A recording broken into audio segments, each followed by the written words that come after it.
नमस्कार, आप देख रहे हैं दूरदर्शन किसान। हमारे लाइव फोन कार्यक्रम हेलो किसान में आप सभी का स्वागत है। मैं हूं ज्योत्सना टंडन।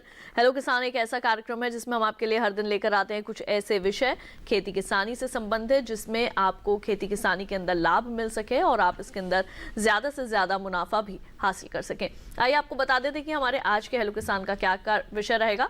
आज हम बात करने वाले हैं गेहूं की फसल की देखभाल के तरीकों के बारे में और साथ ही हम बात करेंगे आम के बागों की देखभाल के बारे में। इन दोनों ही विषयों से संबंधित अगर आप कोई भी जानकारी लेना चाहते हैं तो बेहिचक हमें फोन कर सकते हैं हमारे टोल फ्री नंबर्स पर, जो कि है 1800113060 और 1800113061। जब भी आप इन नंबर्स पे फोन करेंगे आपका कोई भी पैसा नहीं लगेगा, कोई भी शुल्क नहीं लगेगा। बस आप सभी से एक छोटा सा निवेदन है, जब भी हमें फोन करें अपने टीवी की आवाज को बिल्कुल बंद रखें और साथ ही नेटवर्क क्षेत्र में आकर अगर आप अपना प्रश्न पूछेंगे तो निश्चित तौर पर जो हमारे विशेषज्ञ हैं जो हमारे साथ आज के कार्यक्रम में मौजूद हैं उन तक आपका सवाल जो है वो साफ आवाज में सुनाई दे पाएगा और वे आपकी समस्या का समाधान भी जो है वो आसानी से कर पाएंगे। आइए आपका परिचय करवा देते हैं हमारे आज के जो विशेषज्ञ हैं उनसे। स्टूडियो में हमारे साथ मौजूद हैं डॉक्टर YS शिवे जी, जो कि हमें ज्यादा जानकारी देंगे गेहूं की फसल के की देखभाल के तरीकों के बारे में। और साथ ही हमारे साथ ऑनलाइन जो है वो मौजूद हैं डॉक्टर रंजन जी, जो हमें आम के बागों की देखभाल के बारे में देंगे जानकारियां।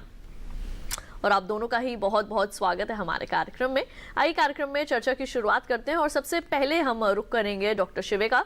डॉक्टर शिवे, क्योंकि आज हम बात कर रहे हैं गेहूं की फसल की देखभाल के बारे में और जैसे कि हम सभी जानते हैं कि गेहूं जो है वो हमारे देश की प्रमुख फसलों में से एक है, तो अभी कौन कौन सी उसके अंदर सस्य क्रियाएं करने की आवश्यकता है किसानों को? हाँ, देखिए, जैसा कि सभी लोग जानते हैं जो रबी मौसम की प्रमुख खाद्यान्न फसल है वो गेहूं है और गेहूं का बहुत बड़ा महत्व है हमारे खाद्यान्न के जो पूर्ति करने के लिए। सभी हमारे चाहे पब्लिक डिस्ट्रीब्यूशन सिस्टम में है चाहे वैसे सभी के लिए खाद्यान्न आपूर्ति के लिए तो लगभग 30 मिलियन हेक्टेयर क्षेत्रफल पर गेहूं की खेती की जाती है। कुछ समय से लगाते हैं, कुछ देर से लगाते हैं, तो जैसे जैसे खेत खाली होते चले जाते हैं वैसे वैसे गेहूं को लगाते हैं। तो विभिन्न अवस्थाओं में गेहूं की फसल होगी। इस समय जिन्होंने समय से लगाई है तो उनकी लगभग जो है 1.25 महीने से 2 महीने की फसल हो रही होगी। और जिन्होंने लेट लगाई है, क्योंकि बहुत से किसान बहन और भाई जो हैं जैसे मतलब हमारी फसल लेट करती है, जैसे अरहर की है, कपास की है, उसके बाद लगाते हैं गेहूं को, या आलू खोदने के बाद में लगाते हैं, तो उनकी थोड़ी लेट फसल होगी। तो उसके लिए अलग अलग सस्य क्रियाएं करने की ज़रूरत है। वैसे इस समय जो है पूरे उत्तरी भारत में बारिश हुई है, अच्छी बारिश हुई है। तो जहाँ जहाँ बारिश अच्छी हुई है उसको पानी को संचय करने की ज़रूरत है खेत के अंदर ही। तो इस चीज़ का ध्यान रखना है कि बहुत ज़्यादा पानी खड़ा ना हो खेत के अंदर, क्योंकि बहुत ज़्यादा यदि कहीं बारिश हो गई है तो ज़्यादा देर तक पानी खड़ा रहेगा तब भी जो गेहूं की फसल पर अच्छा प्रभाव नहीं पड़ेगा बल्कि कुप्रभाव पड़ेगा। तो इस चीज़ का ध्यान रखना है और उसी के अनुसार जो है हमको निर्धारित करना है। तो इस समय जो है ये ध्यान रखने की ज़रूरत है सबसे पहले कि यदि बहुत ज़्यादा पानी कहीं भर गया तो उसको पानी का निकास जरूर करें। और इसके साथ साथ जो है इस चीज़ का भी ध्यान रखें कि जैसे ही कंडीशन में आता है फिर उसके अंदर जो है जैसे अब मौसम साफ होने की संभावना है जैसे एक आध दिन में, तो उसके बाद में जो जैसे फिर कंडीशन में आएगा तो खरपतवार नियंत्रण करना है या बची हमारी खाद की मात्रा है वो डालनी है। तो इन्हीं ये जो तमाम बिंदु हैं इनके ऊपर हम जरूर बातचीत करेंगे विस्तार से, लेकिन आइए पहले देखते हैं इसी विषय पर आधारित हमारी एक खास रिपोर्ट।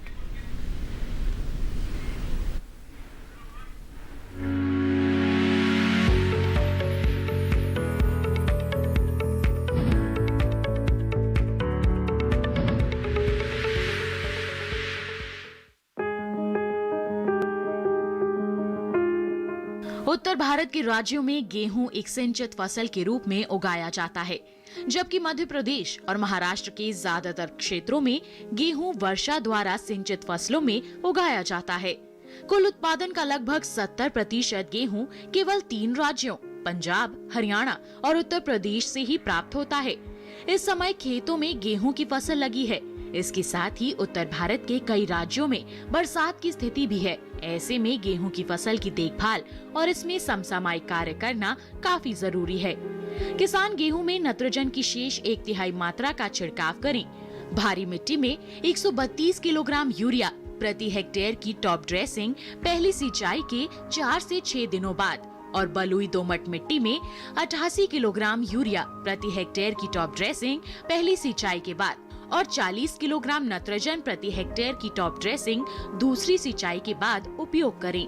मृदा जांच के आधार पर अगर बुआई के समय जिंक और लोहा नहीं डाला गया हो और अगर पत्ती पर कमी के लक्षण खड़ी फसल में दिखाई दें, तो 1 किलोग्राम जिंक सल्फेट और 500 ग्राम बुझा हुआ चूना 200 लीटर पानी में घोलकर 2 से 3 छिड़काव 15 दिनों के अंतराल पर करनी चाहिए।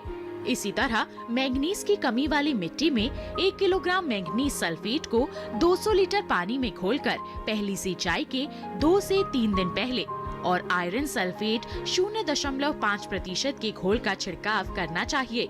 इसके बाद 1 सप्ताह के अंतर से 2 से 3 छिड़काव की जरूरत होती है।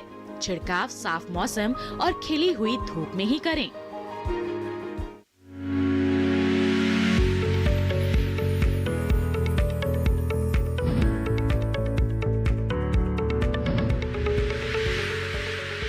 तो अभी आपने देखी है विशेष रिपोर्ट और आइए कार्यक्रम में चर्चा को बढ़ाते हैं आगे और अब रुख करते हैं डॉक्टर रंजन का। डॉक्टर रंजन, आज हम आपसे जो जानकारी हासिल करने वाले हैं वो है आम के बागों की देखभाल के बारे में। सबसे पहले तो मैं आपसे ये जानना चाहूंगी कि हमारे देश में कहाँ पर जो है हमारे किसान आम का जो है वो चुनाव कर सकते हैं, यानी कि कहाँ कौन सी ऐसे क्षेत्र हैं जहाँ पर आम के बाग आसानी से लगाए जा सकते हैं? हाँ, बहुत बहुत धन्यवाद मैडम। मैडम, ऐसा है कि आम के बाग को लगाने के लिए हमारे देश के लगभग हर एक राज्य इसके लिए राज्य की मिट्टी अनुकूल है। कोस्टल बेल्ट को छोड़ दिया जाए तो लगभग राज्य के सभी क्षेत्रों में आम को लगाया जा सकता है और खास करके हमारी नॉर्थ इंडिया में यूपी, बिहार, उसका उत्तरांचल का एरिया, ये सब एरिया हमारे आम के उत्पादन के लिए अति उत्तम है। और साउथ में चले जाएं तो आंध्र प्रदेश, तमिलनाडु, ये सब एरिया आम के लिए बहुत ही उत्तम है। तो जल्द वाली जितनी आम की किस्में आती है सभी साउथ बिहार से आती हैं और मिड और लेट वाली सारी किस्में हमारे नॉर्थ बिहार से आती हैं। तो कह सकते हैं हमारे देश की पूरी जलवायु जो है आम के उत्पादन के लिए अनुकूल पाई जाती है। हम लोग कहीं भी सारे बाग को स्थापित कर सकते हैं पूरे देश में। तो ये कहा जा सकता है कि हम जो आम का जो उत्पादन है वो हमारे देश के लगभग हर राज्यों से जो है वो किया जा सकता है। और डॉक्टर रंजन, इस विषय पर आपसे ज़्यादा जानकारी हम ज़रूर हासिल करेंगे। तमाम कई ऐसे बिंदु हैं जिनको हम यहाँ पर छुएंगे और ये जानेंगे कि किस तरीके से जो है वो आम के बागों की देखभाल की जा सकती है। लेकिन आइए पहले आपको दिखाते हैं ये खास रिपोर्ट।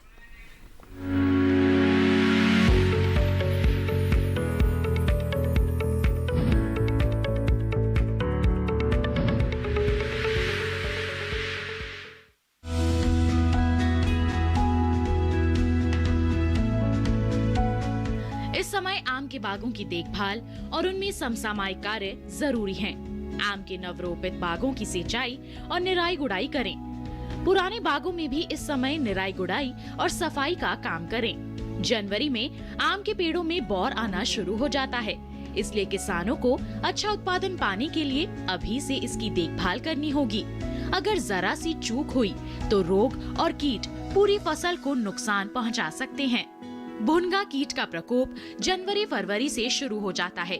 भुनगा कीट आम की फसल को सबसे अधिक नुकसान पहुंचाते हैं। इस कीट के लार्वा और वयस्क कीट कोमल पत्तियों व पुष्पक्रमों का रस चूसकर उन्हें नुकसान पहुंचाते हैं। इसकी मादा 100 से 200 तक अंडे नई पत्तियों और मुलायम प्ररोभ में देती हैं और इनका जीवन चक्र 12 से 22 दिनों में पूरा हो जाता है। इसका प्रकोप जनवरी और फरवरी से शुरू हो जाता है।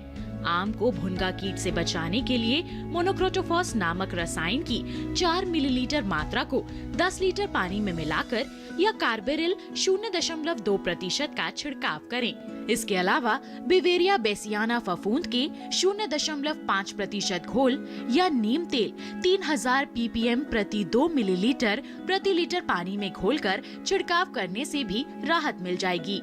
लेकिन किसान फसल में किसी भी तरह की दवा का छिड़काव करने से पहले कृषि विशेषज्ञों की सलाह जरूर लें। आम को शूट गॉल कीट से बचाने के लिए जनवरी में गांठ से नीचे थोड़ी सी पुरानी लकड़ी को काटकर जला दें। इस महीने पुष्पक्रमों को काट दें।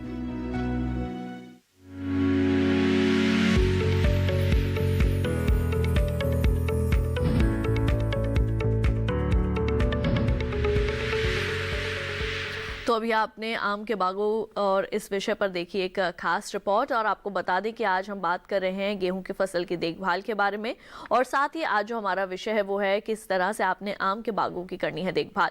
अगर इन दोनों ही विषयों के संबंध में आपके मन में कोई भी प्रश्न है, कोई भी शंका है, आपके मन में कोई भी सवाल है, तो आप हमें बेहिचक फोन कर सकते हैं हमारे टोल फ्री नंबर्स पर, जो कि हैं 1800-113060 और 1800-113061। ये नंबर बिल्कुल निःशुल्क है। जब भी आप फोन करेंगे आपका कोई भी पैसा नहीं लगेगा, कोई भी शुल्क नहीं लगेगा। बस आप सभी से एक छोटा सा निवेदन हर बार की तरह यही रहेगा कि जब भी आप हमें फोन करें अपने टीवी की आवाज को बिल्कुल बंद रखें। आइए रुक करते हैं डॉक्टर शिवे का। डॉक्टर शिवे, क्योंकि हम बात कर रहे हैं गेहूं की फसल की देखभाल के बारे में, तो जो हमारे किसान जिन्होंने गेहूं की फसल को समय पर लगा लिया है, यानी कि लगभग 2 महीने पहले, तो उनको अभी कौन कौन से कृषि कार्य उसके अंदर करने चाहिए? हाँ, देखिए, इस समय जो 2 महीने की फसल होगी है गेहूं की हमारी, जिन्होंने समय से लगाई है, तो उसके लिए अभी जो बारिश हुई है बहुत अच्छी हुई है, इसका संचय करना है। और इसके बाद जैसे ही कंडीशन में आता है तो जो यदि हमारी बची हुई नाइट्रोजन की मात्रा 1/3 भाग उसको दे देना है। और इसके बाद जो है इस चीज़ का ध्यान रखना है, जो भी हमारे खरपतवार वगैरह आए हुए हैं तो उनको नियंत्रण करने के लिए किसी केमिकल का इस्तेमाल ना करें, कोई भी हर्बिसाइड का इस्तेमाल ना करें, बल्कि जो है वो या तो खुरपी द्वारा या हैंडो द्वारा जो खरपतवारों को निकालना है, इस चीज़ का विशेष ध्यान रखना है। और जैसे जैसे मतलब अब बारिश हुई है तो बारिश होने के बाद में फिर जब हमारी फसल और एक करीब 20 दिन बाद जो है 20-25 दिन बाद बारिश यदि नहीं होती है दोबारा से, तो फिर पानी देने की भी आवश्यकता पड़ती है। तो इस तरीके से जो है हमको इस समय जिन्होंने समय से लगाई है उन किसान भाई और बहनों को इस चीज़ को सुनिश्चित करना है कि जो बारिश हुई है उसको पानी का संचय करें। और इसके साथ साथ जैसे ही 72 में आती है, जैसे ही कंडीशन में फिर आती है, तो उसके खरपतवारों को निकालें, और खरपतवारों को निकालने के बाद में फिर नाइट्रोजन की मात्रा को बची हुई को दें।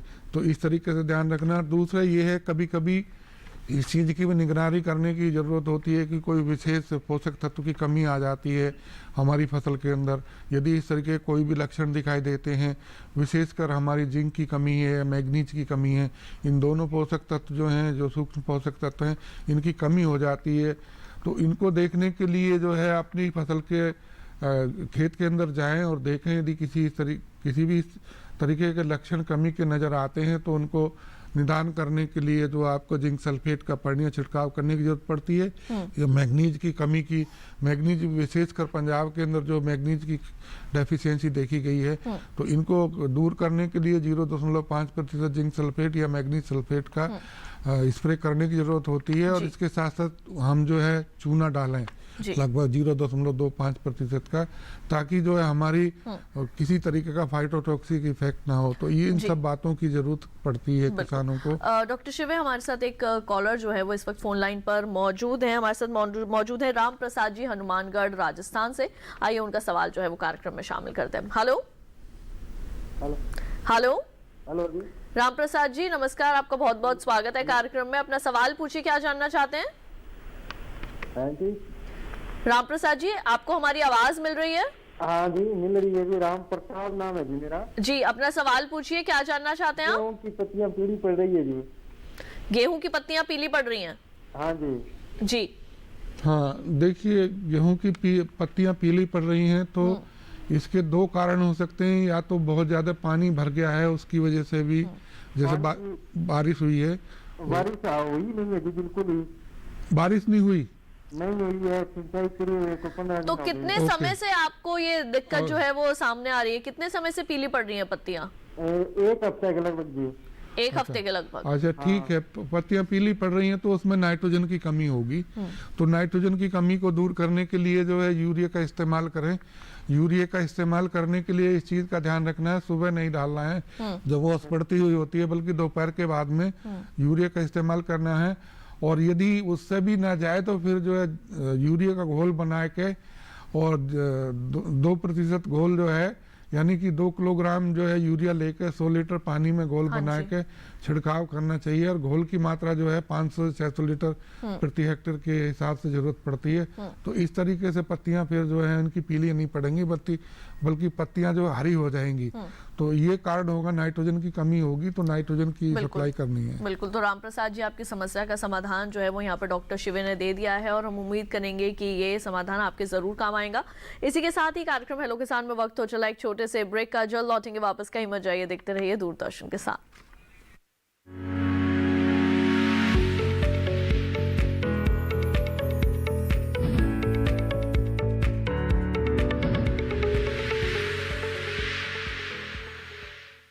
अरे भाई, सुना नहीं क्या? केसीसी ने किसानों का जिंदगी बदल दिया है। देश के छोटे किसान 1,60,000 रुपए तक का कर्ज बिना किसी गारंटी को ले पाएंगे। ब्याज खोरों से भी पीछा छुटा।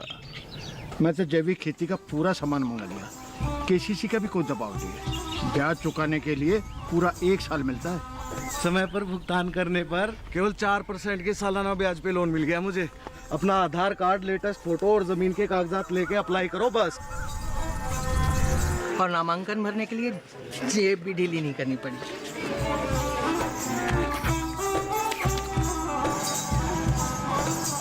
चाचा, उधार चुकाने के 24 घंटे के बाद उतने ही पैसे वापस निकाल सकते हैं।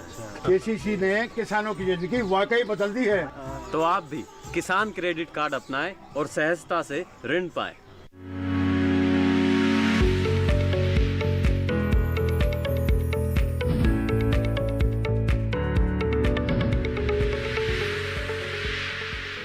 ब्रेक के बाद एक बार फिर आप सभी का स्वागत है हमारे लाइव फोन कार्यक्रम हेलो किसान में, जहां आज हम बात कर रहे हैं गेहूं की फसल की देखभाल की और साथ ही बात हो रही है किस तरह से आप आम के बागों की भी देखभाल कर सकते हैं। हमारे साथ स्टूडियो में मौजूद हैं डॉक्टर वाई.एस. शिवे जी और हमारे साथ ऑनलाइन मौजूद हैं डॉक्टर रंजन। आइए रुक करते हैं अब डॉक्टर रंजन का और आम के बागों की देखभाल के संबंध में लेते हैं उनसे कुछ खास जानकारियां। डॉक्टर रंजन, अब मैं आपसे ये जानना चाहूंगी कि जैसे अब आम में जो है वो फूल आने की अवस्था है, तो ऐसे में जो हमारे आम के बागों के जो किसान हैं उनको क्या जो कार्य हैं वो करने चाहिए? बहुत ही अच्छा प्रश्न पूछा है मैडम आपने। अभी आम के बागों के देखभाल करने की सबसे सही वक्त माना जाता है। अभी किसान भाई क्या करें, पूरे आम के बाग में अच्छे से उसकी जुताई कर दे पूरे बाग के अंदर में, ताकि अंदर जितने भी खरपतवार हैं वो सारे नष्ट हो जाएं। और क्योंकि सारे कीड़े जो कि पौधे या फल को हमारे नुकसान करते हैं या मंजर को नुकसान करते हैं, उसके अंडे मिट्टी में पलते हैं, उन सभी अंडे बाहर निकल के वो नष्ट हो जाएंगे और हमारे भविष्य में होने वाली बीमारी या कीड़े मकोड़े का प्रकोप कम हो जाएगा। और किसान भाई एक चीज और क्या करें कि जब खेत की बाग की पूरी जुताई करेंगे तो जुताई करने में जड़ के आसपास का भाग जुताई नहीं हो पाता है, तो उसको हाथ के सहारे से, कुदाल के सहायता से उसकी जुताई कर दें। और एक चीज और किसान भाई ध्यान रखें कि इस वक्त पौधे को पोषक तत्व की बहुत ही ज्यादा आवश्यकता होती है। जैसे हमेशा इसको मान के चलें, साल में 2 बार, फल आने के पहले और फल तोड़ने के बाद 2 बार किसान भाई को पोषक तत्व की मात्रा हमारे बाग में देने की आवश्यकता है। इसके लिए मोटा मोटी एक थंब रूल बनाया गया है कि जितने साल का आम का पेड़ हो उसको 5 से गुना करके उतना किलो सड़ा हुआ गोबर का खाद उसके जड़ के पास दे करके जुताई कर दें। साथ साथ उसमें 250 ग्राम DAP प्रति 1 साल उम्र के अनुसार, पौधे की उम्र के अनुसार उसमें साथ में मिला दें। और पौधे में अगर फल आने की अवस्था है, 5 साल से ऊपर का पेड़ हो, तो उसमें 250 ग्राम पोटास की मात्रा को भी मिला करके, गोबर के साथ मिला करके जड़ के पास डाल के कुड़ाई अगर कर देते हैं तो किसान भाई को क्या होगा कि आने वाले फल में चमक और गुणवत्ता उसकी अच्छी होगी। साथ ही किसान भाई एक और चीज करें, उनके जड़ के तना के जो जड़ से नीचे लगा हुआ तना का भाग होता है करीब करीब 20 से 30 सेंटीमीटर ऊंचाई तक, उसको चूने से पुताई कर दें। और चूने से पुताई करने के साथ साथ उसके अंदर क्लोरोपाइरीफॉस का हल्का घोल मिलाकर 2 मिलीलीटर प्रति लीटर पानी का घोल बनाकर उस चूने में मिला दें और उसकी पुताई कर दें। जिससे क्या होता है, जो अंडे कीड़े जो जमीन से ऊपर की ओर जाते हैं, जो बाद में चल के आम के पौधे में कीड़े मकोड़े या बीमारी का प्रकोप पैदा करते हैं, वो नहीं होगा। ये बेसिक चीज किसान भाई अभी जरूर से कर दें। बिल्कुल। और इसी के साथ हमारे अगले कॉलर जगदीश सैनी जी देवास मध्य प्रदेश से फोन लाइन पर शामिल है। उनका सवाल जो है वो शामिल करते हैं। हेलो नमस्कार जी। जी जगदीश जी, आपका बहुत बहुत स्वागत है कार्यक्रम में। अपना सवाल पूछिए, क्या जानना चाहते हैं आप? मैं जानकारी ये चाह रहा हूँ कि मैं जगदीश सैनी, ग्राम कांकरिया, तहसील खासेगांव, जिला देवास, मध्य प्रदेश से बात कर रहा हूँ जी। मेरा सवाल ये है कि मेरे गेहूं की फसल 2 माह की हो चुकी है, उसमें बालियां निकल रही, लेकिन बालियों का आकार छोटा है, बालियों का आकार सही से नहीं बन पा रहा है। तो बालियों का आकार अच्छा बने, गेहूं के अच्छे मतलब जो बालियां रहती है बड़ी हो और दाना खाली नहीं रहे उसमें, तो इसके लिए अब कौन सी ऐसी चीज का प्रयोग करें जो उसकी बालियां ठीक से बनी रहे। बिल्कुल जी, डॉक्टर शिवेन। देखिए, आपने अच्छा सवाल पूछा है कि बालियां अच्छी भरने के लिए ये जरूरी है कि हम पोषक तत्व का प्रबंधन अच्छे ढंग से करना चाहिए। अपनी मृदा परीक्षण के आधार पर हमें पोषक तत्व डालने चाहिए किसी भी फसल को उगाने के लिए। जिन जिन पोषक तत्वों की कमी होती है उनको डालना चाहिए, और इसके साथ साथ हमको हरी खाद, गोबर की खाद, इनका भी इस्तेमाल करना चाहिए। तभी हमारी जो है मिट्टी की उर्वरता शक्ति बनती है, और तभी जो भी कोई भी फसल उगाते हैं, विशेषकर गेहूं की फसल, उसकी जो बालियां निकलेंगी और बनेंगी और दाने अच्छे भरेंगे। तो मैं ये कहना चाहूँगा, इस समय जो है आपने लगाई हुई फसल है 2 महीने की और बालियां निकल रही हैं, बालियां कमज़ोर हैं, तो उसके लिए ये ज़रूरी है कि आप जो है पोषक तत्व प्रबंधन अच्छे ढंग से करें। विशेषकर हो सकता है नाइट्रोजन की कमी हो, जिंक की कमी हो, तो उन दोनों की आपूर्ति करने के लिए आपको जो है इस समय जो भी बची हुई नाइट्रोजन की मात्रा है उसको दे दीजिए।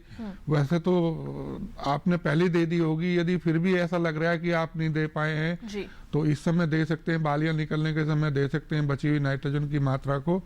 और ये भी ध्यान रखें कि जिंक सल्फेट यदि आपने नहीं दिया है बुआई के समय, तो जिंक सल्फेट जो है इस समय आप पर्णीय छिड़काव कर सकते हैं 0.5%, अर्थात 500 ग्राम जिंक सल्फेट लेके 100 लीटर पानी में घोल बना के, और घोल की मात्रा जो है 500 से 600 लीटर प्रति हेक्टेयर के हिसाब से पर्याप्त होगी, तो आपके दाने भी अच्छे भरेंगे और दाने पे चमक भी अच्छी आएगी। और इसके साथ साथ हो सकता है कि मतलब यदि आपने पोटास नहीं डाली है तो पोटास तो अभी भी आप डाल सकते हैं, ताकि आपके दाने अच्छे भरें और दानों पर चमक अच्छी आए, क्योंकि पोटास एक ऐसा एलिमेंट है उसको हम खड़ी फसल में भी डाल सकते हैं, वैसे तो बुआई के समय बताते हैं। तो इन सब चीज़ों का यदि पोषक तत्व प्रबंधन का आप शुरू से ध्यान रखेंगे और मृदा परीक्षण के आधार पर पोषक तत्व डालेंगे गेहूँ के अंदर, तो दाने अच्छे भरेंगे, गेहूँ की पैदावार अच्छी होगी, आपको मुनाफा अच्छा मिलेगा और खाने वाले को पूरे पोषक तत्व मिलेंगे जो भी उसके गेहूं के द्वारा मिलते हैं। तो मैं यही कहना चाहूँगा आपसे कि अगली बार ध्यान रखें, आप जब गेहूं लगाएं तो उसके अंदर जो गोबर की खाद या ग्रीन मैन्योरिंग जरूर करें, और उसके साथ साथ जो है पोषक तत्व का प्रबंधन फर्टिलाइजर के द्वारा भी करें। मैं ये नहीं कह रहा, जो इंटीग्रेटेड पोषक तत्व प्रबंधन करेंगे तो उससे जो अच्छा फसल होती है, अच्छे दाने भरते हैं और अच्छा मुनाफा मिलता है। बिल्कुल। तो जगदीश जी, यहाँ पे आपके सवाल का जो उत्तर है वो यहाँ पे डॉक्टर शिवे ने दे दिया है। आइए कार्यक्रम में बढ़ते हैं आगे। आपको बता दें एक बार फिर से, आज हम बात कर रहे हैं गेहूं फसल देखभाल के बारे में और आम के बागों की देखभाल के संबंध में। अगर आपके मन में कोई भी प्रश्न है तो आप हमें फ़ोन कर सकते हैं 1800113060 और 61, ये हमारा नंबर है। हमें फ़ोन कीजिए और अपने सवाल आप इन दोनों ही विषयों के संबंध में अगर कोई भी पूछना चाहते हैं तो आप पूछ सकते हैं। हमारे साथ एक और दर्शक इस वक्त फोन लाइन पर मौजूद हैं, आइए उनका सवाल भी शामिल करें। हेलो जी, नमस्कार, बहुत बहुत स्वागत है आपका कार्यक्रम में। अपना नाम बताइए। मेरा नाम ब्रजभान बोल रहा हूँ मैम। जी ब्रजभान जी, आप बात कर रहे हैं मध्य प्रदेश अशोकनगर से। बिल्कुल, अपना सवाल पूछिए, क्या जानना चाहते हैं ब्रजभान जी? मैं ये पूछ रहा हूँ मैम, जैसे कि आम का पेड़ है उसमें फूल लगता है बाकी फल नहीं लगता है। आम में आप ये बता रहे हैं कि फूल लग रहा है और फल नहीं आ रहा है? हाँ, ऐसी कई सालों से ये प्रॉब्लम है। कितने समय से लगभग? इसको मतलब 10-15 साल से प्रॉब्लम है, ये पेड़ बड़ा है बहुत ज्यादा। ठीक है, बिल्कुल। डॉक्टर रंजन, आपको ब्रजभान जी का जो सवाल है वो आपको मिल गया है? डॉक्टर रंजन, आप तक आवाज पहुंच रही है हमारी? आवाज आ रही है, मैं जवाब दे रहा हूँ इसका। जी मैम, ऐसा होता है कि अक्सर किसान भाई ये बोलते हैं कि हमारे पेड़ में मंजर तो है, मंजर आता लेकिन फल नहीं लग पाता, फल या तो छोटे अवस्था में झड़ जाता है, ये अक्सर समस्या आती है।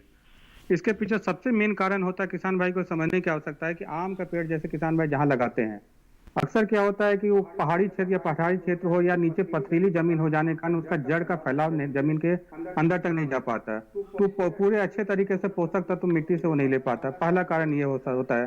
तो जो मैंने अभी बताया था कि पोषक तत्व का प्रबंधन करें। जी डॉक्टर रंजन, हमें जो आपकी आवाज है वो साफ नहीं मिल पा रही है। मैं आपके पास एक बार फिर से वापस आऊंगी। और ब्रजभान जी, आपका ये जो प्रश्न जो आपने किया है, हम पूरी आपको ये बताते हैं कि इसका जवाब आपको जरूर जरूर मिल जाएगा। डॉक्टर रंजन, आपके पास एक बार फिर से वापस आऊंगे और इस प्रश्न का उत्तर आपसे लूंगी। डॉक्टर शिवे, आपसे मैं ये जानना चाहूंगी कि जो हमारे किसान हैं जिन्होंने देर से हमारी ये जो गेहूं की फसल है जिसकी बुआई करी है लगभग 25 दिसंबर तक जिन्होंने खत्म की है, तो अभी उनको उसमें कौन कौन से कृषि कार्य करने हैं? हाँ देखिए, अभी तो उनकी जैसे मतलब उन्होंने लेट लगाई है फसल, कोई भी फसल काटने से बाद में जैसे लेट हो जाती है, अरहर है या कपास है या आलू है या गन्ना काट के लगाई है, तो अभी उनका जमाव हुआ होगा। और जर्मिनेशन होने के बाद में इस चीज़ का ध्यान रखना है कि मतलब जहाँ जैसे अभी राजस्थान से जो फ़ोन आया था तो वो कह रहे थे वहाँ बारिश नहीं हुई है, तो सबसे ज़रूरी ये होता है कि 20 से 25 दिन के बीच में हमें पानी देने की ज़रूरत पड़ती है। तो जहाँ पे बारिश नहीं हुई है वहाँ पे पानी देने की ज़रूरत है जी। पहला पानी जो है समय से दें, क्योंकि जो क्राउन रूट निकलती हैं हमारी वो 21 दिन के आसपास निकलती हैं, तो इस चीज़ की ज़रूरत पड़ती है। और जिन्होंने मतलब बारिश जहाँ पे हो गई है तो इस चीज़ को ध्यान रखें कि उनका जर्मिनेशन अच्छे ढंग से हो गया है, तो जल्दी पानी ना लगाएं। तो क्योंकि मतलब पानी की जो क्रांतिक अवस्था है वो 20 से 25 दिन की है, गेहूँ के अंदर सबसे विशेष ध्यान रखने की ये ज़रूरत है। और जो एक बार जैसे ही बदतर कंडीशन में आता है, जहाँ बारिश हो गई है, देर से लगाई है उन्होंने, तो वीडिंग जरूर करें। वीडिंग करने के लिए उनके ये ज़रूरी है कि वो खुरपी द्वारा या हैंडो द्वारा करें। और या हो सकता है जिन्होंने लेट लगाई है, अभी उनकी फसल अभी 1 महीने की नहीं है, 1 महीने से कम की है, तो वो खरपतवार नाशी का भी इस्तेमाल करके खरपतवार का नियंत्रण कर सकते हैं। और इसके साथ साथ जो उनकी नाइट्रोजन की 1/3 भाग बची हुई मात्रा है तो उसको भी डालें। तो इन चीज़ों का ध्यान रखने की ज़रूरत है जिन्होंने देर से लगाई है, ताकि वो अच्छी पैदावार ले सकें, अच्छी बढ़वार उनकी फसल में आ सके। बिल्कुल, इसी के साथ हमारे दूसरे जो कॉलर हैं वो मौजूद हैं फोन लाइन पर। दलपत सिंह गुर्जर जी रतलाम से, आइए उनका सवाल भी शामिल करें। हेलो सर जी, नमस्कार। जी नमस्कार, आपका बहुत बहुत स्वागत है कार्यक्रम में। अपना सवाल पूछिए दलपत जी। मैं ग्राम माधोपुर, तहसील आलोट, जिला रतलाम से दलपत सिंह गुर्जर बात कर रहा हूँ। दीदी नमस्कार। जी नमस्कार जी। नमस्कार जी। अपना सवाल कीजिए। मैं गेहूं के बारे में जानना चाहता हूं। जैसे हमारी गेहूं की जो बालियां निकलने वाली है, अब उसमें खाद वगैरह तो सारा कुछ हो चुका है, पर उसकी पैदावार बढ़ाने के लिए और गेहूं का जो अपने को उत्पादन मिलना चाहिए उसके बारे में थोड़ा विस्तार पूर्वक जानकारी और ऐसी कोई दवाई या खाद बताए उससे हमारे गेहूं की फसल अच्छी पैदावार और अच्छी निकले। हाँ देखिए, आपने अच्छा दलपत सिंह जी अच्छा प्रश्न पूछा है। अच्छी पैदावार लेने के लिए हमको अच्छी केयर करने की ज़रूरत पड़ती है और अच्छे पोषक तत्व प्रबंधन करने की ज़रूरत पड़ती है। तो पोषक तत्व प्रबंधन जो है मृदा परीक्षण के आधार पर करना चाहिए। हमारा सोयल हेल्थ कार्ड बन रहे हैं आजकल, तो आप ज़रूर जो है हर 3 साल के बाद में अपना मृदा परीक्षण करा के रखें और उसके अनुसार जो मृदा परीक्षण के आधार पर जो भी रिकमेंडेशन आती है कि उसमें कौन से पोषक तत्व की कमी है उनको डालें। और मिट्टी में जो है ऑर्गेनिक सोर्सेज का ज़रूर इस्तेमाल करें, विशेषकर जैसे हमारा फार्म यार्ड मैन्योर है या हमारी ग्रीन मैन्योरिंग है, चाहे वर्मी कंपोस्ट है, चाहे क्रॉप रेजिड्यू रिसाइकलिंग है, इन सब चीज़ों का इस्तेमाल हमको मृदा के अंदर करना चाहिए पोषक तत्व प्रबंधन में। तो अभी जो आपकी 2 महीने की फसल कड़ी है और बाल निकलने वाली है, तो इसमें मैं यही कहूँगा कि अच्छी पैदावार लेने के लिए बाली अच्छी निकले और बाले में दाने अच्छे भरें। उसके लिए आपको खाद आपने डाल लिया, आप कह रहे हैं कि सब डाल लिया है, तो उसके लिए यदि इस चीज़ का ध्यान रखने की ज़रूरत है, कभी कभी जिंक की कमी हो जाती है, तो देखते रहें। यदि आपके खेत में जिंक की कमी के लक्षण ये होते हैं, कम टिल्लिंग होती है, बालियों की लंबाई कम रह जाती है, तो इस तरीके से, या पत्तियों के बीच में जो सिराएं होती हैं उनमें जो है धब्बे बन जाते हैं सफ़ेद रंग के और फिर ब्राउन रंग के बन जाते हैं, बाद में वो चॉकलेट रंग का भी हो जाते हैं। तो इस तरीके के कोई भी लक्षण दिखाई देते हैं तो आपको पर्णीय छिड़काव करना चाहिए जिंक सल्फेट का, जैसे मैंने पहले भी बताया है 0.5% का जिंक सल्फेट का। और इसके जिंक सल्फेट के साथ साथ में हमको चूना भी लेने की ज़रूरत पड़ती है 0.2%, 2.5%। तो इसको हमको 2 से 3 बार करना चाहिए 10 दिन के इंटरवल पे, ताकि हमारा जो है बाली अच्छी निकले, दाना अच्छा भरे और शाइनिंग अच्छी आए। और इस चीज़ का भी ध्यान रखना है कि समय समय पर पानी का भी जरूर देने की जरूरत पड़ती है, क्योंकि क्रांतिक अवस्थाएं होती हैं। जब हमारी बाली निकलते समय क्रांतिक अवस्था है, उस समय भी पानी देना है। जब हमारा दाना भरता होता है उस समय भी हमको पानी देने की जरूरत पड़ती है। और जब दाना बिल्कुल डफ स्टेज में होता है उस समय भी पानी देने की जरूरत पड़ती है। तो ये सब बातों का ध्यान रखेंगे तो आपकी बाली अच्छी भरेगी और अच्छे दाने बनेंगे और अच्छी पैदावार मिलेगी। जी, अब आइए एक बार फिर से मैं रुक कर लेती हूँ यहाँ पर डॉक्टर रंजन का। डॉक्टर रंजन, आपसे मैं यहाँ पर ये जानना चाहूंगी कि अभी ब्रजभान जी जिनका सवाल हमने कार्यक्रम में शामिल किया था कि उनके आम की जो फसल है उसमें फूल निकल रहा है लेकिन फल नहीं आ रहा है, और जवाब वहीं जो है वो बीच में रह गया था। मैं चाहूंगी कि आप उनके प्रश्न का जो उत्तर है, जो उनके समस्या का जो समाधान है, वो आप जरूर कर दें। हाँ मैम, ये बताना चाहूंगा मैं ब्रजभान सिंह के सवाल का कि मैम अक्सर क्या होता है कि आम के पौधे जब जड़ वृद्धि विकास जब करता है तो नीचे कभी कभी पत्थर का लेयर आ जाता है पहाड़ी क्षेत्रों में। ये उसे कारण का तो वृद्धि विकास होने के बावजूद उनका सही तक से पोषक तत्व नहीं ले पाता पौधा जमीन के अंदर से, तो फूल तो लगते हैं लेकिन फल नहीं बैठ पाता है। पहला कारण तो पोषक तत्व का होता है। दूसरा कारण ये होता है कि उसके अंदर मंजर आने के बाद उसमें मधुआ रोग लग जाने के कारण सारे मंजर झड़ जाते हैं। तो मंजर क्या होता है, फल में नहीं बदल पाता, फूल फल में नहीं बदल पाता है।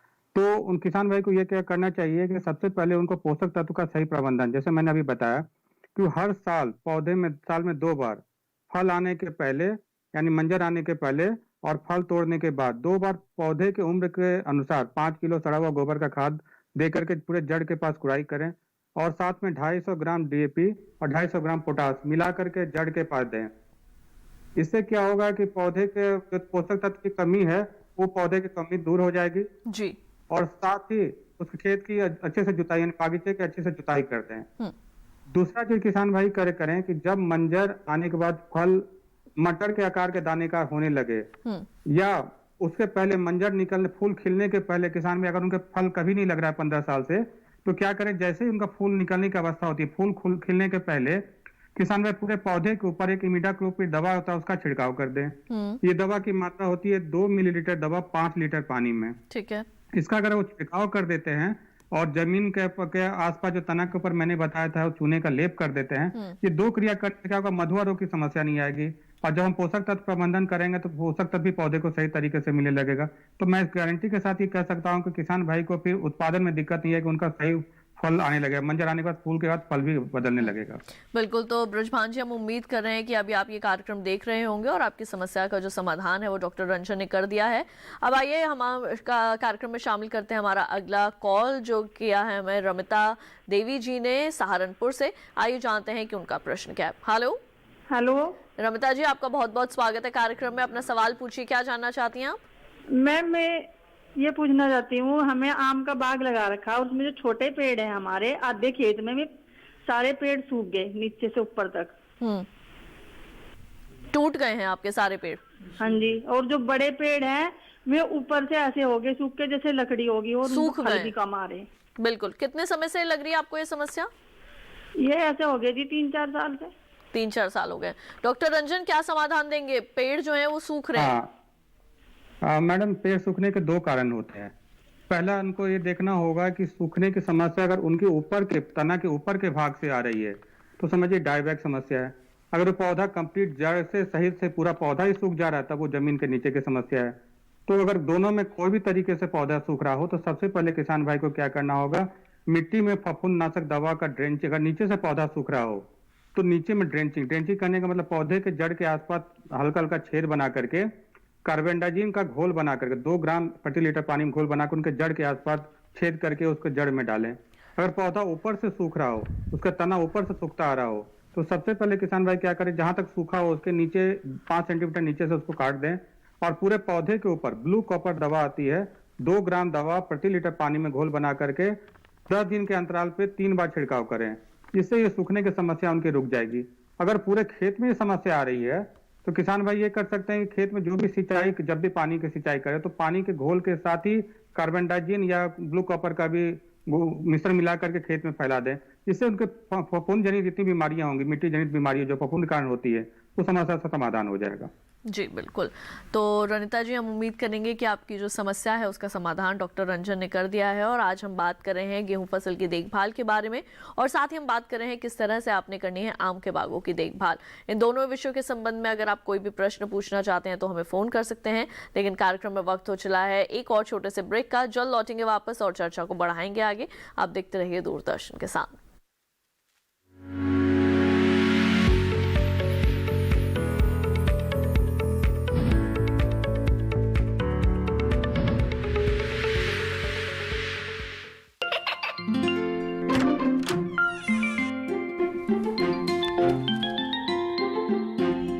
रहा है? काशवी, इतने कम मार्क्स? काशू, बेटा पढ़ा करो, पढ़ोगी नहीं तो आगे कैसे बढ़ोगी? मम्मा, मैं भी तो आपसे यही कहना चाहती हूँ, पढ़ा करो। आप पढ़ोगे नहीं तो आगे कैसे बढ़ोगे? मतलब? वो देखो। सिर्फ बैक पर छपा ऑर्गेनिक नहीं, ऑर्गेनिक का निशान पहचानिए।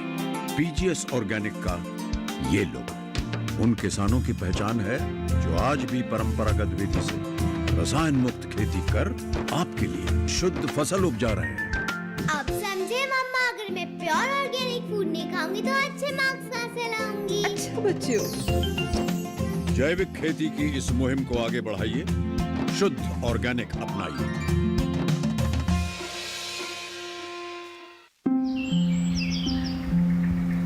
अरे अरे अरे क्या कर रहा है? इधर इधर इधर, हम बोल रहे हैं तेरे बीजू का। पुतला बोल रहा है? हाँ, पक्षियों से तो हम खेत को बचा लेते हैं, पर इन घातक रसायनों से कैसे बचाएं? मतलब? देख बेटा, तू जो ये अंधाधुंध रसायन मिलाता है ना, मिट्टी की सेहत बिगड़ने लगी है, और जब माटी ही कमजोर पड़ जाएगी तो उपज कैसे सेहतमंद होगी? हाँ? अरे पहले ऐसा नहीं था, पूछना अपने बड़े बुजुर्गों से, कैसे फसल लहलहाती थी, शुद्धता झलकती थी। हाँ, माटी भी तंदुरुस्त और लोग भी। अरे अब पहली वाली बात कहाँ? पर अब तो सब यही डाले हैं। सब नहीं, आज भी लाखों जागरूक किसान परंपरागत विधि से फसल उगा रहे हैं, खर्चा कम और उपज की कीमत भी बेहतर पा रहे हैं। ठीक है भाई, मैं भी आज से जैविक खेती शुरू करूंगा। माटी से प्रेम की परंपरा है परंपरागत खेती।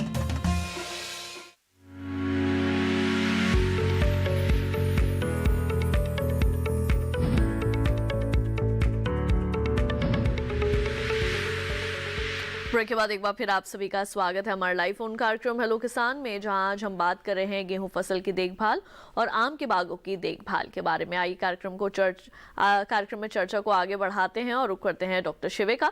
डॉक्टर शिवे, अब मैं आपसे ये जानना चाहूंगी कि खरपतवार नियंत्रण जो है वो गेहूं की फसल में किस तरह से करें हमारे किसान? देखिए, किसान भाइयों को बहनों को ये बताना चाहूँगा जिन्होंने समय से लगाई है, उनकी फसल लगभग 2 महीने की होगी, तो वो इस समय जो है हैंडो द्वारा या खुरपी द्वारा ही खरपतवारों को निकालें। उसमें इस समय किसी भी खरपतवार नाशी का इस्तेमाल ना करें, बल्कि वो हैंडो या खुरपी द्वारा ही निकालें। लेकिन जिन्होंने लेट लगाई है वो जो है खरपतवार नाशी का इस्तेमाल कर सकते हैं। और इस तरीके से ध्यान रखने की ज़रूरत ये है कि मतलब यदि कंडीशन में आ गई है तभी उनको लगाना है। जैसे अभी बारिश हुई है, बारिश होने के बाद में थोड़ा सा देखने की ज़रूरत है, जब कंडीशन में आएगी तभी डालने की ज़रूरत है खरपतवार नाशी को। तो खरपतवारों को नियंत्रण करना बहुत ज़रूरी होता है गेहूं की फसल के अंदर जो है, ताकि हमको अच्छी पैदावार मिल सके। तो उसके लिए जो है हमको खरपतवार नाशी का इस्तेमाल जो है वो जो हम बताते हैं उसी के अनुसार करना चाहिए। ऐसा नहीं कि कोई भी खरपतवार नाशी का इस्तेमाल कर लिया।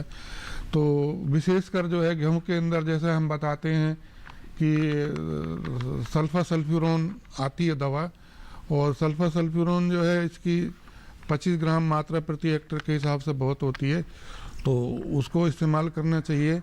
और इसकी जो है पहला पानी देने के बाद में करना चाहिए। जिन्होंने पहला पानी दे दिया है तो उसके बाद में जैसे कंडीशन में आता है तो इसका इस्तेमाल कर सकते हैं। और इसके साथ साथ जो है ये चीज़ ध्यान रखने की ज़रूरत है कि मतलब इंटरकल्चर ऑपरेशन के माध्यम से भी खुरपी द्वारा भी निकाल सकते हैं खरपतवारों को। तो इन सब चीज़ों का ध्यान रखने, उसके 2 फायदे होते हैं कि भाई एरिएशन भी हो जाता है और जो है खरपतवार भी निकल जाते हैं। बिल्कुल। आइए हम कार्यक्रम में शामिल करते हैं अगला कॉलर। पीताम्बर जी हमारे साथ बूंदी राजस्थान से इस वक्त फोन लाइन पर मौजूद हैं। आइए जानते हैं कि उनका सवाल क्या है। हेलो पीताम्बर जी, आपका स्वागत है कार्यक्रम में। अपना सवाल पूछिए, क्या जानना चाहते हैं? मैडम, ये सवाल पूछना चाहता, गेहूं की फसलें हमारे 1 महीने की हो गई। अपने टीवी की आवाज को आप कृपया करके बंद कर दीजिए और आप अपना प्रश्न पूछिए। हम तक आपकी आवाज बिल्कुल साफ आवाज में सुनाई दे रही है। उसमें खरपतवार हो रहे हैं मैडम। 1 महीने की आपकी गेहूं की फसल हो गई है और खरपतवार हो रहे हैं उसमें। बिल्कुल, अभी हम बात ही कर रहे थे। हाँ, देखिए इस समय जो काफी खरपतवार आ जाते हैं, तो यदि आप मतलब किसी खरपतवार नाशी का इस्तेमाल करना चाहते हैं, जैसे सल्फा सल्फ्यूरोन है, 25 ग्राम दवा जो है वो प्रति हेक्टेयर के हिसाब से ज़रूरत पड़ती है। और इसको जो है आप 500 से 600 लीटर पानी में घोल बना के छिड़काव करना चाहिए। जैसे पहला पानी देने के बाद में बताते हैं जहाँ बारिश हो गई है तो वहाँ पानी देने की ज़रूरत नहीं है, तो आप जो है छिड़काव कर सकते हैं। और छिड़काव करने के समय इस बात का ध्यान रखना चाहिए कि जब हवा जिस दिशा में चल रही हो उसके विपरीत दिशा में जो है छिड़काव करना चाहिए, और दोपहर के बाद छिड़काव करना चाहिए। सुबह छिड़काव नहीं करना चाहिए जब ओस वगैरह ना पड़ी हो। तो इस तरीके से जो है खरपतवार नाशी के द्वारा भी आप खरपतवार नियंत्रण कर सकते हैं, और खुरपी द्वारा, हैंडो द्वारा भी खरपतवारों को निकाल सकते हैं। तो मैं आपको यही सलाह दूंगा कि इस समय जो है जैसे ही बदतर में आता है, यदि बारिश हो गई है तो आप खरपतवार नाशी का इस्तेमाल भी कर सकते हैं और हैंडो द्वारा भी खरपतवारों को निकाल सकते हैं। बिल्कुल, आइए कार्यक्रम में बढ़ते हैं आगे और अब रुक करते हैं डॉक्टर रंजन का।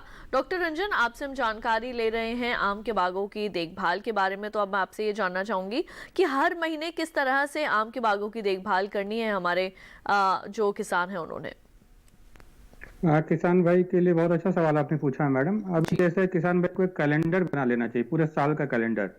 होता क्या है कि अक्सर किसान भाई क्या होता है, सिर्फ आम में जब फल आएगा फल तोड़ने के लिए जाते हैं, उसके बाद फिर आम की कोई देखभाल नहीं करते।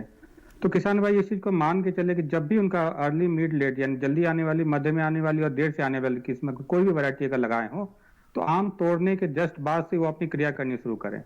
आम जैसे ही तोड़ें उसके अगले 2 महीने तक किसान भाई उसमें पोषक तत्व की मात्रा जो मैंने अभी पहले भी बताया है, हर एक पौधे के उम्र के अनुसार 5 किलो से हम गुना कर दें, उतना किलो सड़ा हुआ गोबर खाद देकर उसकी जुताई करें, खेत की साफ सफाई करके जुताई करके खेत में डाल दें।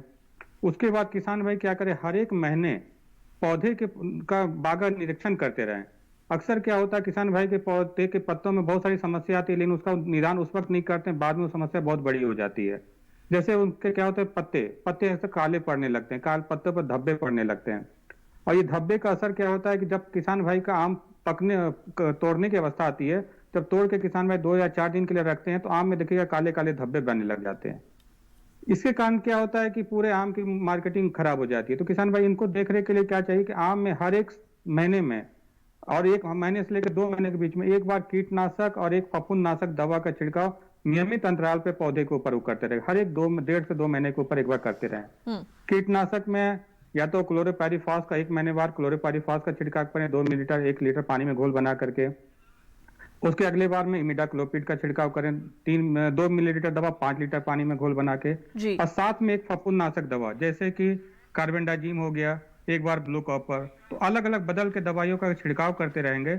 और जब मंजर आने की अवस्था होगी, जब मंजर का फूल आता रहेगा, यानी दिसंबर लास्ट से मंजर निकलने की अवस्था शुरू हो जाती है और जनवरी लास्ट होते होते फरवरी 15 फरवरी तक लगभग मंजर निकल जाते हैं। तो मंजर निकलते वक्त तो दवा का छिड़काव करें, नहीं मंजर में जब फूल आने की अवस्था हो जाए उस वक्त कोई भी दवा का छिड़काव ना करें, जब फूल खिलने लगे। लेकिन किसान भाई अक्सर क्या होता है उस वक्त दवा का छिड़काव कर देते हैं, इससे क्या होता है फल उनका बैठ नहीं पाता है। इसका उस वक्त ध्यान रखें किसान भाई। फिर जब आम मटर के आकार के दाने का हो जाए तो फिर कीटनाशक फफूंदनाशक दवा का पूरे पौधे के ऊपर छिड़काव कर दें। इससे मैं लिखित रूप से कह सकता हूं, किसान भाई को दे सकता हूं कि उनका उत्पादन बहुत ही अच्छा होगा और फल तोड़ने के बाद भी उसकी गुणवत्ता बहुत ही अच्छी बनी रहेगी जी। इस बात का किसान भाई महीने सालों भर इसका ध्यान रखें। बिल्कुल।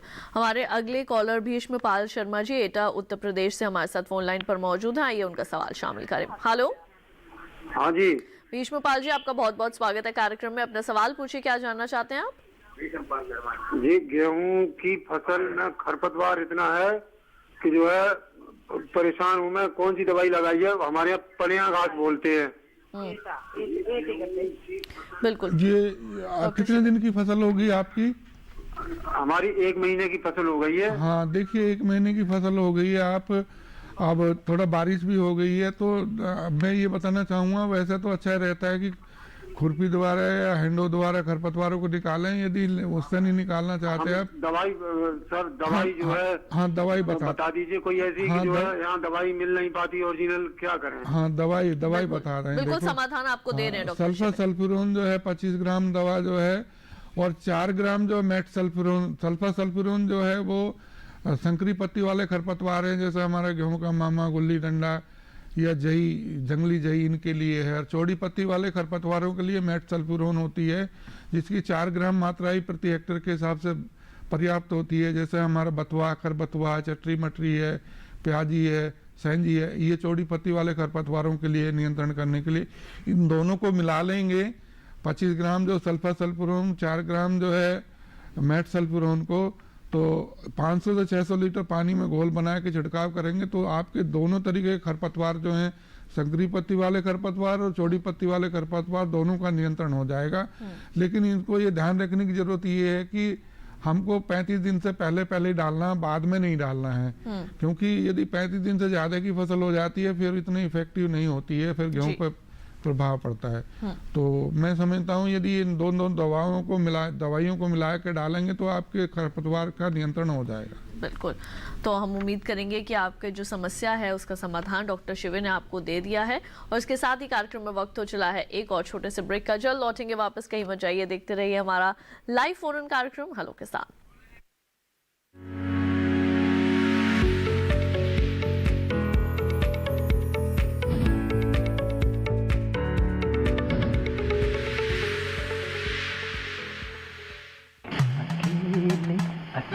अरे वाह भैया, अकेले अकेले।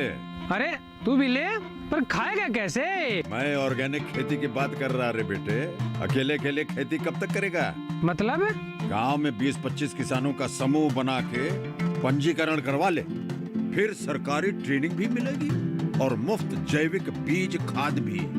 फिर पीजीएस ऑर्गेनिक की सरकारी मोहर के साथ तेरी उपज आकर्षक पैक में पहुंचेगी बड़े बाजार तक। अच्छा? हाँ। अरे भाई, कहाँ चल दिया? सबको साथ लाने, आमदनी बढ़ाने।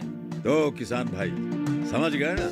साथ मिलकर ऑर्गेनिक खेती कीजिए, अपनी परंपरा को आगे बढ़ाइए, ज्यादा मुनाफा कमाइए। माटी से प्रेम की परंपरा है, परंपरागत खेती।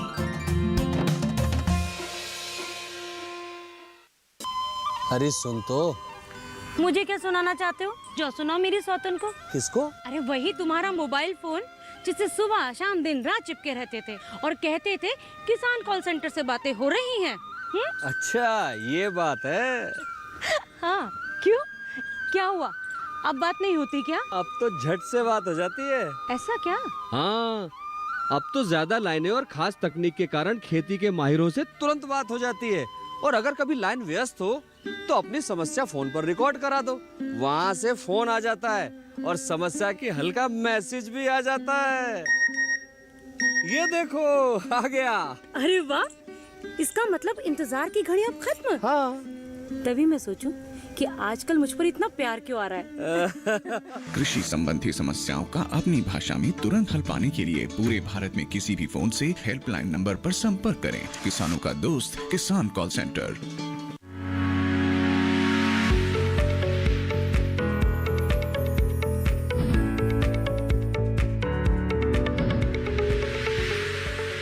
ब्रेक के बाद एक बार फिर आप सभी का स्वागत है हमारे लाइव फोन कार्यक्रम हेलो किसान में, जहां आज हम बात कर रहे हैं गेहूं की फसल की देखभाल के बारे में और साथ ही हम बात कर रहे हैं किस तरह से आपने करनी है आम के बागों की देखभाल। आइए रुक करते हैं डॉक्टर रंजन का और आम के बागों की देखभाल के संबंध में कुछ और खास जानकारियां उनसे हासिल करें। डॉक्टर रंजन, आपसे मैं जानना चाहूंगी कि आम के बागों में आमतौर पर कौन कौन से जो कीट हैं उनका प्रकोप रहता है और किस तरह से प्रबंधन किया जा सकता है? बहुत ही अच्छा सवाल मैडम पूछा आपने। आम के बागों में 2-3 कीड़ों का प्रकोप बहुत ही ज्यादा होता है। जैसा पहले मैंने बताया मिलीबग, ठीक है। मिलीबग में क्या होता है, छोटे उजले रंग के कीड़े होते हैं, रोएदार कीड़े होते हैं। ये अक्सर पूरे जो नमी वाले क्षेत्र होते हैं उनके पौधे के ऊपर काफी ज्यादा फैल जाते हैं और पौधे का रस चूस करके पौधे के वृद्धि विकास को खराब करते हैं, रोकते हैं।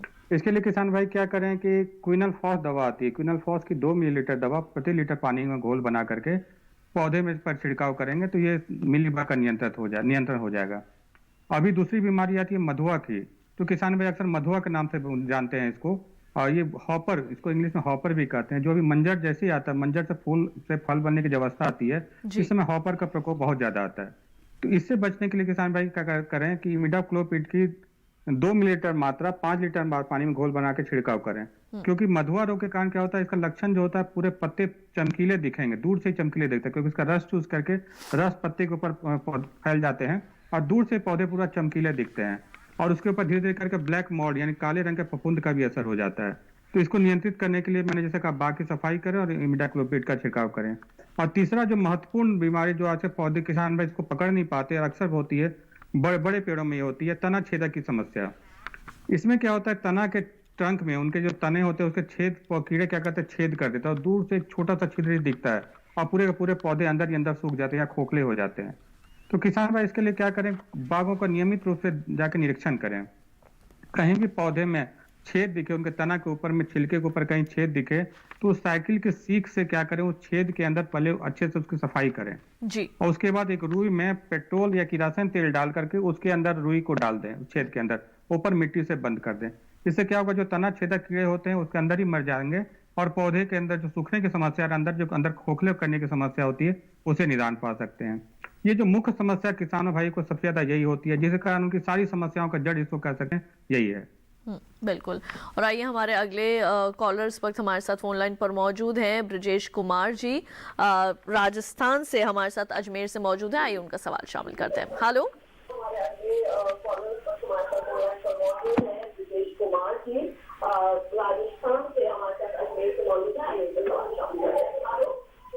हाँ मैम, ये हमारे को गेहूं की लेट सोइंग की कोई वैरायटी हो तो बताओ ना मैम। बिल्कुल। हाँ देखिए, इस समय तो गेहूं नहीं लगाने की हम सलाह देंगे। इस समय तो समय निकल गया गेहूं लगाने का। गेहूं के अलावा आप जई वगैरह लगाएंगे तो सही रहेगा। कैंट वैरायटी आती है तो चारे के लिए भी यूज हो जाएगी और उसका जो है आप दाना भी इस्तेमाल कर सकते हैं। लेकिन गेहूं लगाने का तो 15 दिसंबर तक ही मैक्सिमम टाइम होता है और यदि इस साल नहीं लगाना चाहते, अगले साल लेट लगाना चाहते हैं तो हमारी ID 3059 वैरायटी बहुत अच्छी वैरायटी है लेट लगाने के लिए। पूसा की उसको लगाइए आप अपने क्षेत्र में। बिल्कुल। तो डॉक्टर शिवे, आपसे मैं यहाँ पर ये जानना चाहूंगी कि गेहूं में भी कीटों का काफी प्रकोप होता है और कौन कौन से कीट इसमें लगते हैं और किस तरह से जो है वो उनका समाधान करना चाहिए? देखिए, इस समय गेहूं में ज्यादातर जो होता है जहाँ पे मतलब सूखा होता है वहाँ पे जो दीमक आने के चांस होते हैं। तो दीमक एक ऐसा कीट है कि नीचे से जड़ों को काट देता है या फिर ज्यादा प्रकोप होता है तो तने को भी काट देता है। तो जहाँ पे बारिश नहीं हुई है या जहाँ पे सूखा है, जहाँ पानी का कम उपलब्धता है, वहाँ ये कीट आने की संभावना होती है। तो इसके नियंत्रण के लिए यही रखने की इस बात की जरूरत है कि हम निगरानी रखें, कि अपने खेत के अंदर जाएं, देखते रहें कि इस तरीके कोई लक्षण तो नहीं है, हमारे जड़ों की जड़ें थे तो नहीं सूख रही हैं, जड़ें तो नहीं काट दी हैं दीमक ने या तने तो नहीं काट दिया। यदि इस तरीके कोई भी लक्षण दिखाई दे तो हम जो क्लोरपाइरिफास जो है 2 से 3 लीटर दवा प्रति हेक्टेयर के हिसाब से पानी देते समय नक्के पे बूंद बूंद करके डालेंगे तो हमारा नियंत्रण हो जाएगा। तो इस समय जो है दीमक के आने के चांस होते हैं और या जिन्होंने समय से लगाई है उसमें एफिड वगैरह भी आ जाता है, माहू बोलते हैं जिसको, माहू कीट। तो ये कोमल कीट होता है तो इसको जो है वैसे तो कॉक्सिनेला बीटल जो होती है हमारी जो जैविक नियंत्रण ऑटोमेटिकली कर लेती है और हमें किसी भी जो हमारा इंसेक्टिसाइड होता है उसको डालने की जरूरत नहीं होती है। तो ऐसा इस समय केवल दीमक के ही आने के चांस होते हैं जिसकी वजह से नुकसान हो सकता है। बिल्कुल। और विशेषकर कोई ऐसा कीट वगैरह नहीं आता है गेहूं के अंदर। जी डॉक्टर रंजन, अंत में मैं आपके पास आना चाहूंगी। बहुत संक्षेप में मैं आपसे ये जानना चाहूंगी कि हमारे जो किसान नए बाग लगाना चाहते हैं आम के लिए, तो वे उसकी तैयारी जो है वो कब से शुरू कर सकते हैं? बहुत संक्षेप में उत्तर दीजिएगा। नए बाग लगाने की तैयारी अप्रैल के महीने से स्टार्ट कर दी जाती है। अप्रैल से लेकर मई के महीने में गड्ढे खोद कर 3 फीट का गड्ढा खोद लें, 1.5 फीट की मिट्टी एक तरफ रखें, 1.5 फीट की मिट्टी एक तरफ रखें और जो नीचे की 1.5 फीट की मिट्टी है उसको साइड रखें और जो ऊपर की 1.5 फीट की मिट्टी है उसमें सड़ा हुआ गोबर खाद मिला करके उसको नीचे डालें। उसके बाद जब पौधे लगाए जाते हैं, पानी हल्का एक पानी देकर जब मिट्टी बैठ जाए तब पौधे लगाएं। तो इससे 3 साल तक पौधे की जो पोषक तत्व की जरूरत है वो पूरी होती रहती है और ये सिंपल सी क्रिया है। और इसके बाद कोई भी कीटनाशक डालने की आवश्यकता नहीं है किसान भाई को। ज्यादा किसान भाई क्या करते हैं, गौमूत्र का छिड़काव पौधे के ऊपर करते रहें। तो मैं लिखित रूप से दे सकता हूँ, किसान भाई का बाग अच्छा लगेगा। बिल्कुल। तो यहाँ पर चलते चलते आप डॉक्टर शिवे, आपसे भी मैं बहुत संक्षेप में ये जानना चाहूंगी कि और कौन कौन सी ऐसी सावधानियां हैं जो हमारे किसानों को बरतने की आवश्यकता है? बिल्कुल, आप एक लाइन में मैं चाहूंगी बता दें। हाँ देखिए, इस समय जो हमारी नाइट्रोजन की बची हुई मात्रा है उसको दे दें और इसके साथ साथ जो भी यदि खरपतवार वगैरह हमारे आ रहे हैं तो उनको निकाल दें। उनको निकालने के लिए जिन्होंने समय से लगाई है, 2 महीने की फसल होगी है, कोई भी खरपतवार नाशी का इस्तेमाल ना करें, बल्कि जो है हैंडो द्वारा या खुरपी द्वारा निकालें। जिन्होंने लेट लगाई है वो खरपतवार नाशी जो मैंने बताए उनको भी डाल के नियंत्रण कर सकते हैं। तो इन्हीं बातों का ध्यान रखना है और पानी का ध्यान रखना है, समय से गेहूं को पानी देते रहना है। जिन क्षेत्रों में बारिश हो गई है अच्छी बात है, जिनमें नहीं हुई है तो वहाँ पानी देने की भी जरूरत पड़ती है। बिल्कुल। तो इसी के साथ डॉक्टर रंजन और डॉक्टर शिवे, आप दोनों का बहुत बहुत शुक्रिया। आपने इतना समय दिया और इतनी अच्छी जानकारी जो है वो हमारे किसानों तक विषय से संबंधित पहुंचाई। आप दोनों का बहुत बहुत धन्यवाद। नमस्कार जी। धन्यवाद धन्यवाद। तो इसके साथ ही किसान भाइयों बहनों, हम उम्मीद करेंगे कि हमारे आज के कार्यक्रम में दी गई जानकारी आप सभी के जरूर काम आएंगे। अब आइए आपको बता देते हैं कि कल हम कौन से विषयों पर करेंगे चर्चा। हमारे कल के विषय रहने वाले हैं सर्दियों में दुधारू पशुओं की देखभाल, और साथ ही हम बात करेंगे पशुओं में गर्भधान की समस्याएं व निवारण। और इन दोनों विषयों के संबंध में अगर आप पहले से ही हमें कोई प्रश्न भेजना चाहते हैं तो हमारा ईमेल आईडी आप नोट करें। हमारा ईमेल आईडी है hellokisan2015@gmail.com। फेसबुक के जरिए अगर जुड़ना चाहते हैं तो फेसबुक पर जाएं और हिंदी में टाइप करें हेलो किसान, वहां भी आप अपने प्रश्न हमें लिख सकते हैं।